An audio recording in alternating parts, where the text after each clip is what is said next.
আসসালামু আলাইকুম। ডেলি প্রবাসী নিউজে আপনাকে স্বাগতম। সুপ্রিয় দর্শক, দেশ এবং প্রবাস যেখান থেকে যুক্ত হয়েছেন আপনাদের সবাইকে জানাচ্ছি আন্তরিক শুভেচ্ছা। সুপ্রিয় দর্শক, আজকের খবরে আলোচনা থাকছে রাইসির মৃত্যু, সৌদির বাদশার অসুস্থতা, অন্যদিকে বেড়েছে সোনা রূপা তামার দাম। জানিয়ে দেব এই খবরটি সম্পর্কে বিস্তারিত সংবাদ। পুরো ভিডিওটি দেখে বিস্তারিত জেনে নেবার অনুরোধ থাকলো।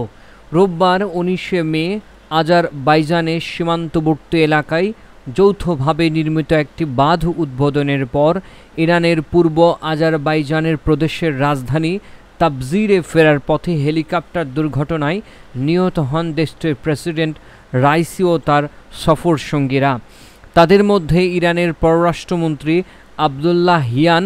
হেলিকপ্টার বিধ্বস্ত হয়ে ইরানের প্রেসিডেন্ট ইব্রাহিম রাইসি নিহত হওয়ায় ও সৌদির বাদশাহ সালমানের অসুস্থতার খবর ছড়িয়ে পড়ার পরপরই আন্তর্জাতিক বাজারে বাড়ল সোনা, রূপা ও তামার দাম।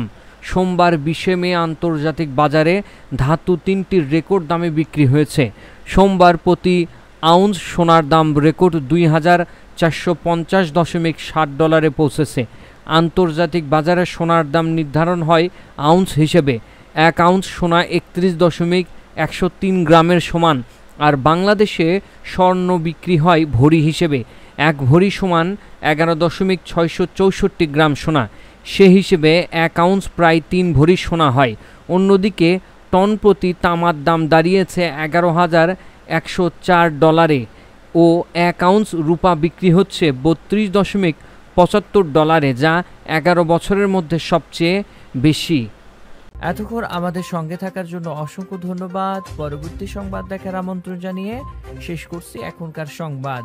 প্রতিদিন সৌদি আরবের গুরুত্বপূর্ণ খবর জানতে ডেলি প্রবাসী নিউজ ইউটিউব চ্যানেলটিকে সাবস্ক্রাইব করে পাশে থাকা বেল বাটনটি প্রেস করে দিন, যাতে করে সৌদির পরবর্তী কোনো খবর মিস না করেন।